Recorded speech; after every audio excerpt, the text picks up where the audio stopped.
One.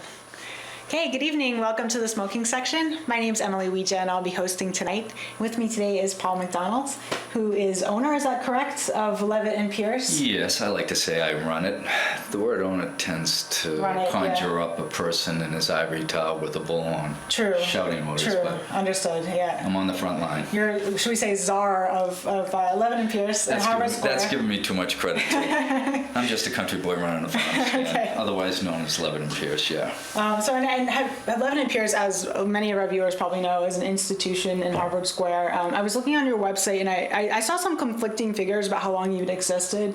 I saw somewhere 133 years. Is that correct? That is correct. Okay. So I picked the right figure. Yes, That's 1883. Good. Great. And has it always been in your family, or how did you come to be involved in Leavitt Peirce? So how do I encapsulate 133 years in 60 seconds? Just give us the short, So it was founded in 1883 by two guys, Fred Leavitt, Waldo Peirce. Their pictures adorn the walls. Fred Leavitt has kind of a kind face. That's good to know, because actually one of my questions is going to be, where does the name Leavitt Peirce come from? So Fred Leavitt, Waldo Peirce. So they're right there, always watching me. Great. And Fred has this kind of it's kind of like the DeMoulis brothers. You had the one guy just look patriotic and patronizing, and then the other guy looked kind of stern. And so Fred Leavitt looked really kind and looked like he was kind of the person that helped the people. And then I had Waldo Peirce with his glasses and his glare, and he probably handled the books. I got it. So kind of probably good cop, bad cop kind of thing. Yeah, and they probably work together well. But Waldo always has his eyes on me, though. Just making sure I maintain the standards. That's good. Yeah. 133 years. Yep. That's good. So they were business partners, and they started the store. Started the store in 1883 at 1316 Mass Avenue. We still are, which is amazing. Yeah, that is amazing. Yeah, to be in the same location. I mean, the store is just like Fenway Park. You walk in there, and it's nooks and crannies. It is. It's a landmark. Yeah, it is. Yeah. It's protected. It is protected. Actually, I was going to ask that if it was, because the exterior is still very beautiful, and the interior as well. It has a very historical. Can't change the exterior. I was thinking of double doors. I mean, it's so cold when they open the door. The door's like 8 feet tall. Yeah, right. Bill Walton was a basketball player on the Celtics, and he was like 7'2". Towards the end of his career, he was on the Celtics, and he walked through that door when he was on the Celtics. He used to come to Harvard Square to play chess. And he walked through and he said, "This is one door I didn't have to bend my neck." But it's this huge door, and we were whacked with cold air. Anyways, I can't put a double door even if I wanted to. We're protected. Interesting. Yeah, which is a good thing. It is a good thing. Too many old things get changed. But certain material comforts can be lost by that, unfortunately. We want the door to open. That means people are coming in, but oh man, it was cold. Right. But the store is just unique inside as well as outside. It definitely is. Yeah, it is. And one thing that I think strikes visitors when they come in is not that it's just a tobacco store, but it also seems like more than just a tobacco store. You guys have a lot of other merchandise. I mean, we're founded on tobacco, but we have. I would say if you were to split it up, it would be, obviously we have the tobacco in, pipe, cigars, tobacco, cigarettes. Yeah. Roll Your Own is huge right now. And then if you walk back, you'll see the games, traditional board games. If you want Dungeons and Dragons, you don't come to Leavitt. Right, that's true. If you want a chess set or a backgammon set, Go, Mahjong. It's been around 100 years. We probably carry it. And you also, people play games in the store, you said? We have a little chess parlor upstairs, which used to be our chess parlor smoking lounge. No longer. Right. But back in the day, we have a ventilation system up there, and people walk up and they could be left alone. They still go up and play chess. It's chess clock free. The clocks get too loud. Really? Yeah, a lot of the guys playing fast chess, bang, bang, bang. We like Leavitt Peirce to be kind of, refuge from the noisy world, So I never thought about that. Yeah, you don't need a chess clock to play chess.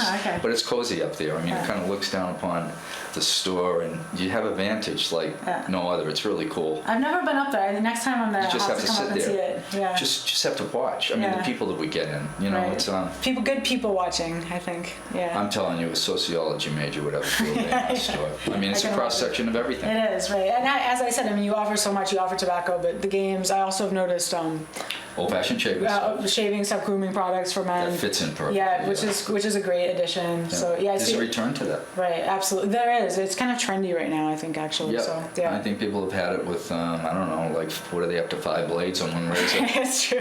Yeah. The Mach 10 or whatever. Yeah, and they added a 6 blade. Right. One swipe. Right. Sometimes progress really isn't progress, and it's a return back to the to the good old fashioned to what your father or grandfather used, and there's a return to that. Interesting. Interesting, yeah. It's nothing like a shave brush and a mug of soap and hot water. Yeah, and a safety razor. Yeah. So, and how did you come to be involved in Leavitt and Peirce? So Leavitt and Peirce, I think they died within a year of each other. I think in 1920, one of the wives tried to run it. A couple of Harvard students bought it, loved the store, but didn't realize it also requires work. Right. I shouldn't say. And then in 1950, two Harvard grads, they were called the Ehrlichs, Richard and William. They came from a Boston tobacco shop family called Ehrlich's. And they had a store in Government Center. Yeah. But they secretly loved Leavitt and Peirce, I think, more than their family's Boston tobacco shop. Harvard educated, they probably spent a lot of time in Ehrlich's. Interesting. In Leavitt and Peirce. In Leavitt and Peirce, yeah. And so they bought Leavitt and Peirce in 1950 and had enough respect for the tradition there that they never changed the name. Okay. So it became a two-store company. Yeah. And my father came in to run the two stores for the Ehrlich brothers, I'd say in the early 70s. And I'd say in the middle to late 70s, I was going to Suffolk and working for my father in the Government Center store. Didn't really make too many visits to Harvard Square. I mean, to me, it was just a bunch of crazy old hippies. And just radicals. And, I'm a kid from Milton and South Shore. Right.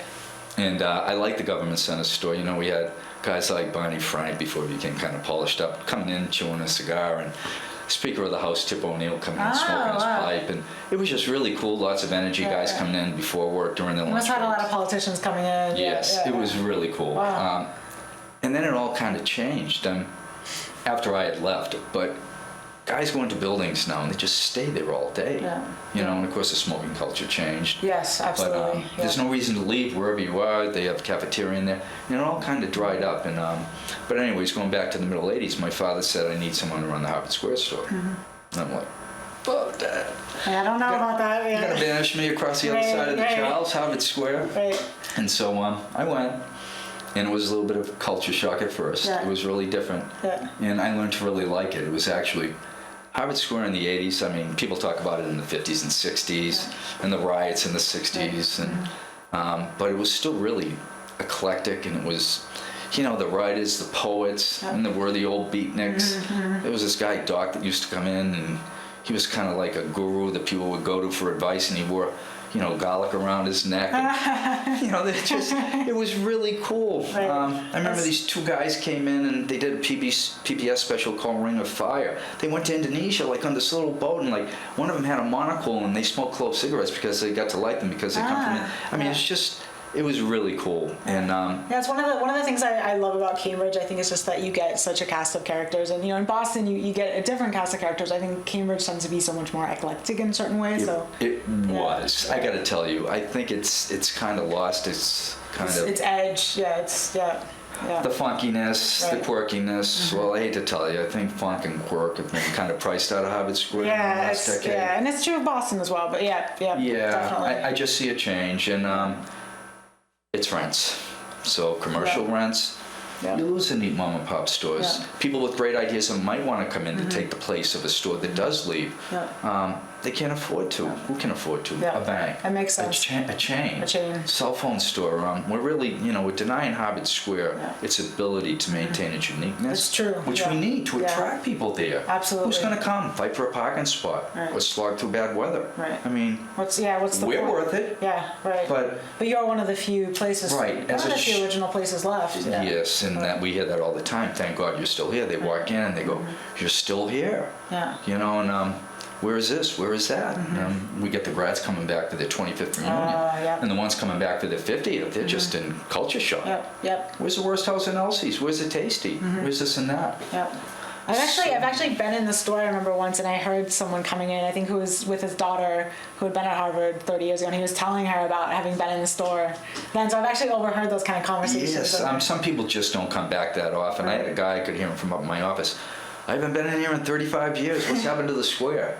What's happened to the square is you haven't been coming back enough. Exactly, but we probably don't have enough to attract some of these people. You know the saying, it's an outdoor mall without free parking. Yeah, that's true. I know. And I don't want to be a Debbie Downer on the square. I still love it. Yeah.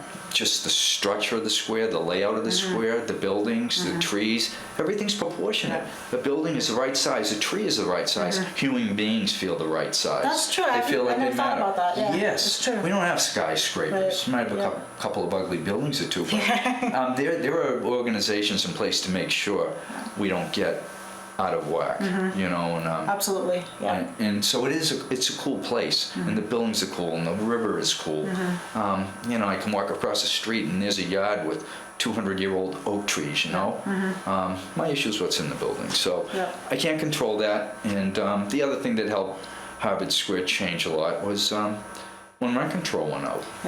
We lost a lot of those writers, the poets. The kind of crazies, The people that make up the lifeblood of the community. Exactly, the eclectic crowd that made it interesting, you know? Yeah, right.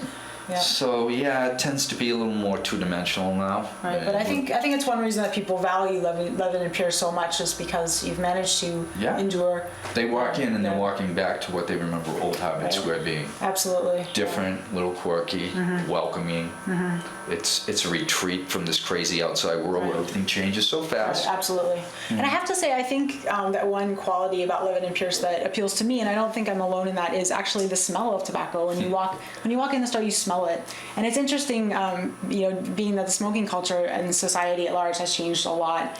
People don't tend to like the smell of secondhand smoke, but I think for some reason people do still enjoy the smell of tobacco. It's 133 years of fermentation. Right, they walk in there and they go, if I could just bottle this. You know? Yeah, it's true. And I can't smell it that much anymore because I'm just there so much, you know. So yeah, it's in the wood by now. Absolutely. It's sense of smell is very powerful. It is. And it can evokes transport you memories. right back. Yep, absolutely. It's you know, I can smell that old rose cologne and like, I remember my grandmother. You know, it's like so true. it's like so the power of smell. Yeah.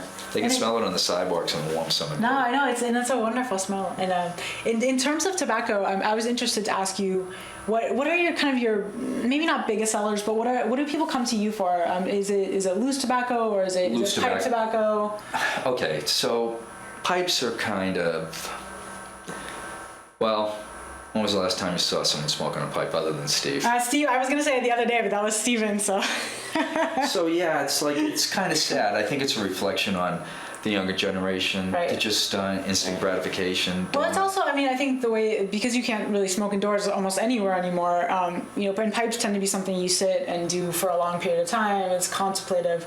Whereas now you have to go out on the street and quickly smoke and then go back inside. It's not really conducive to pipe smoking. Pipe smokers actually are a hardier breed than you give them credit for. Yeah. They don't mind lighting up their pipe going for a walk. Not when it's minus 9 degrees. That's a good point. No, they don't mind it. Yeah. The cigar guys. Oh, sorry about that. I think we have a call. Should we take it? Sure. Sorry about that. Hi, you're on the smoking section. Hi, Emily, and hi, Paul. This is Paul Neff. Oh, hi, Paul Neff. How are you? Paul, it's great to hear you bearing witness that those past decades are not some idealistic fantasy, that it was really like that. And like, you know, you're a really pragmatic sort of person, and I try to be that way too. But there's a place to be idealistic and have a taste for higher things in social life. So I'm liking your conversation, and I just want to see what you think of this idea. I don't think the public right now is enthusiastic about this anti-smoking crusade. It's more like the institutions have really cut off the unruly elements from any kind of consideration. You know, you have to be credentialed to count, but among the public there's resistance to that. You know what I'm saying? That humanity is asserting itself against that, and you might know because of your customers right now. And I'll hang up right now. Thanks. Bye bye. Okay, thanks, Paul. Yeah, I liked hearing that. I mean, nobody wants to be felt like they're less than or a leper. Absolutely. Or they don't like it when somebody feels like they're a little holier than thou. Like, who am I to cast stones? Who are you to cast stones? I mean, like, you know, I have my demons, you know? Yeah. It's like, I'm like, I get what he's saying. And I think that's why people like my store. When they come in, they all get treated with dignity and respect. Yes, absolutely. And as we were just saying, it has such a great atmosphere, a warm feeling, a nice Inviting. smell. Inviting. And I think that really helps, it helps, certain people feel that they belong somewhere, that sense of community. Yeah, we're losing that which, too. Which we are losing. Little pockets of, social gathering places where people Yes. can come together and. Oh, of course. Yeah, absolutely. Yeah. So I think, Rather than feel like, maybe they should just have an island for us and ship us out and call it like sometimes I think that, Yeah. But it might not be so bad if we have people like Paul Neff there and people like Paul Macdonald there. But I think we were talking before Paul called. I think we were talking about types of tobacco which are popular. Yeah, well, rolling around is huge. So which is probably largely due to taxes on cigarettes. I mean, $3.51 of every pack is just the state tax, and once people get to roll their own, I mean, Americans are lazy. They want they want it yesterday. And like until something becomes expensive enough, they're not open to like new things, and so and once they try rolling, it's like, yeah, geez, it feels cleaner. I feel cleaner. Yeah. I think the compulsion is set up from everything else they put into nicotine. Right. Nicotine's addictive. I don't know how harmful it is, but I know the 1,001 things they probably put in a pack of cigarettes that I can't mention. And I'm not putting down people that smoke commercial cigarettes, but I think that there's a lot of stuff in there that just creates a compulsion. And I ask people when they roll their own, because I'm a cigar guy, how do you feel? And they go, I just don't feel that compulsion. Right. I have a cigarette and I'm fine. Interesting. It's tobacco with nothing else added. We have another call. Hi, you're on the smoking section. Hi, this is Steve calling. Oh, hi, Steve. How are you? I'm well. I'm expecting a bigger viewership tonight than for the Republican debate. Well, we can have high expectations. I mean, people said that Paul would never come on the show. Yeah, I'm not a big self-promoter. I believe in attraction, not promotion, and I heard that before. yeah, I Well, know. then this is a historic occasion, so. Yeah. Well, I have a question. All right, go I ahead. have a question for you, Paul. Okay. Whenever I've had a couple of positions in my life of responsibility where I was in charge of employees, like a manager, and nobody liked me. But I find that all of your employees seem to really like working there and have a great deal of respect for you. How do you get that? Oh, that's nice. It's really simple. You lead by example, not by dictate. I don't know if I said it out in the lobby, but where I said it in here, the word owner, it makes me feel like I'm some guy in this little throne, issuing dictates to a bullhorn. I'm not like that. I'm on the front line. I'm rubbing elbows with my employees. If I don't like the way they swept the floor, I'll sweep it myself. That's the way to gain respect. That's great. And Did you learn that from your father? Yeah. Did you learn that from your father? I did. I got to give my father credit. I mean, that's it's I don't want to people will do things out of respect rather than out of fear in a better way. And I could come across a little stern sometimes, a little kind of, I'm not a scary guy. I don't know what it is about me, but I'm not what I appear to be. I'm actually kind of, I got a crazy, kooky side. A lot of people don't see that. I don't let my help see that, but I love animals, and and I'm the guy that rescues stray cats along the railroad tracks in Somerville. I love cats. Didn't even know I was a cat guy. I'm a dog guy. I like vanilla ice cream. I had all these preconceptions about myself. I'm still finding out who I am. Right. I think everyone is, right? It's about discovery. It's about I'm multi-dimensional. It's cool.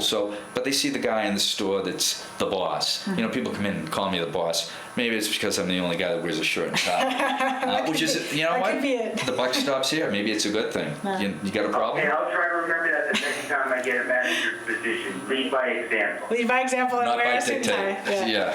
Thank you. Thank you, Stephen. But that's great. I think, and having your employees like you and having a good relationship with them obviously makes for a better environment. You talked about toxicity. So, if I'm not getting along with my employees, people are sensitive. They have feelings. They can feel reflects. that. Yeah, it reflects. I think customers can feel it. Absolutely. Definitely. They're attuned to that. And the atmosphere in Leavitt Peirce should always be like warm, inviting, relaxing. People come in, they feel like they matter. We're like a home for not so little wanderers. People come in and it's like a place where they know they're going to be welcome, invited. treated with dignity and respect. Right. Doesn't matter if you're from Yale or from jail. I wish Harvard rhymed with jail, but it doesn't. Everybody bad. gets treated like rock stars and royalty in my store. Everyone. You know, I can remember there was a Nobel Prize winning professor, and he was in fourth in line, and I could tell he was getting a little impatient, and he got taken care of fourth. You know. And was he a pipe smoker? I'm assuming. Smoked cigars. Ah, okay. Right. I was just- Yeah, we used to have a great customer, this fellow Charles Ditmas, I love him. Harvey gave him this title, Keeper of the Clocks. And he would come in with this long cloak, and he dyed his hair black. He looked like he was out of a Dickens novel. Ah, okay. And he would smoke his pipe.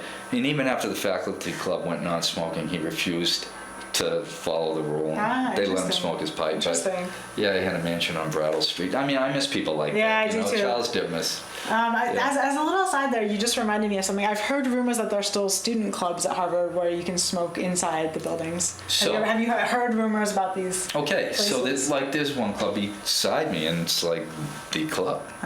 Okay. The club. I mean, we shouldn't say too much on the air for risk of No. exposing. No. But I asked the club, I go like, how do you get away with allowing smoking in there? I think there's a rule that has something to do with wherever there's a paid worker. you can Right, try right. the club. Exactly. Yeah. And yeah. you know what they said? What? We take them off the clock. Nice. That's very why good. you go to Harvard. Very smart, There you indeed. go. Have them join in. Because that's why I did not go to Harvard. Me either. Well, they call Leavitt Peirce the little college across the street. Right. In the old days, I mean, it was a real hangout. I have pictures of the store from 1910. Yeah. There were spittoons around the floor. Ah, okay. There were 2 billiard tables in the back. Yeah. I mean, it was really Yeah. a hangout. We sold tickets to football games. Away games, you buy train tickets there. I mean, it was really... Oh, that's so great. It was a Yeah, real hangout. That's so great, yeah. I'm not saying it was a Yeah. den of sin, but they said freshmen weren't allowed in. Yeah. But- Well, I can believe it because many people say, and I believe this myself, that tobacco is very conducive to thought. So I think people playing chess, games like that. yeah. It's also conducive to congenial community atmosphere, having fun. I have my So- cigar usually around midnight. I'm a night guy. Yeah. Always have been a night guy. Okay. My manager opens up early, but that hour Yeah. is like my downtime. Right. And every year, my primary care physician, he's a young guy now, my older primary care physician would ask me to bring him a cigar. Those guys are gone. Oh, I know. It's too bad that those guys are gone. These isn't guys, it? they lump it all into one big thing. I And it's know. like, Yeah. I go, you say stress is the #1 killer, doctor. Well, I won't say his last name. Exactly, But yeah. I go, come over to Somerville at around midnight. You can wrap that thing around my arm. Yeah. I guarantee you I'm chilling. Yeah, exactly. I know. I often think the same thing. Self-justification, rationalizing. I go, I'm sorry, that's my downtime. Yeah, but it's true. Whatever yeah. little detrimental effects, I don't know, they're totally It's true, outweighed. yeah. By that hour, I'm chilling. Yeah, I it's love it. true, Watch yeah. my sports, which they can upset me Yeah. sometimes, but It's true, and I actually, I've actually in the last few years have become a convert to snus because I find it Yeah. when I'm at work, obviously I can't smoke, and so I use a lot of snus at work just because I think it helps me think and it makes me much more productive. I think. there's So, benefits yeah. to nicotine. There definitely There's are benefits to cognitive caffeine. benefits. Yeah, absolutely. But you'll never hear anybody say there's Right. benefits to nicotine. That's Right. just so against the Right, current right. grain of thought. Well, obviously caffeine is very acceptable right now, so Yeah. people love their coffee. I see people jacked out of their mind on I know, caffeine, it's though, true. I sometimes, know, too. it's So, true, yeah. I mean, I'm Yeah. been accused of having excess nervous energy. So, anyways, I kind of So you take it easy on the on caffeine. the caffeine. Yeah, that's good. All right. But that's I'll really do good. snus every once in a while. Yeah, yeah. If it's in a Yeah. place where it's not appropriate to smoke. The stuff we Yeah. carry is from Sweden. That's right. Yes, It's I love pasteurized, it's purified. Swedish snus. Yeah, it's so good. It's Yeah, clean. yeah. There are differences. Yeah, there are differences. Yeah, I've actually never used the American style snus, so I don't know. And they abuse the word snus. Real Right. snus, it comes from usually a Norwegian country, Scandinavian country. No, Yep. Norway is a country. Yeah, And yeah. they have codes. Yeah, And it's very purity. pure. Yeah, Yep. yeah. Anybody that does that Yeah. will never do the American Yeah. stuff. I had a guy come in, I swear he must have done a PhD in this stuff. Ah, interesting. Yeah, so- good to. Not telling people to start if they don't, but if you Yeah. do it, It's great stuff. It really, I feel like it kind of sneaks up on you. It takes a while to get used to it, but Yeah. I've really come to enjoy it. I'm a slow starter in the Yeah. morning, so Yeah. and I can't have a lot of coffee. I think it's mucus in my stomach, so I'll have a pouch and it sits there. It doesn't look bad. Yeah, small. exactly. Right, discreet. Yeah, Right. absolutely. So, Yep. So it's great that you sell so many different types of tobacco products. People can find Oh specialty. man, sniff it, chew it. Yes. I don't know about chew Snort it. it. Actually, Vape people used to snort it in the 1800s in the U.S. We had it. Snuff was We still popular. sell snuff. You sell snuff? We still sell a little can. Ah, interesting. Every once in a while, we'll get an old lady come in and buy some. Actually, I was gonna just say I read somewhere that in the 1800s it was actually considered more acceptable for women Because they couldn't be seen smoking. to use snuff. And every once in a while, get this Right. little lady thing. Can I have a bit of snuff? She's not ready to pay the high price because of this. They have a smokeless tax in the state of Massachusetts, yeah. 210%. Yep, I know. Yeah. Yep. And all my other tobacco products, I pay 40% of my wholesale Right, cost. right. 40%. Yeah. It was like $100,000 last year I mailed to the state. The state should be buying me lobster dinners. I think they should be. Yeah, that's a good idea. It looks like we're running low on time. Paul, thank you so much for the time flew by. It was so enjoyable. Thank you so much for joining Thanks us. for having me.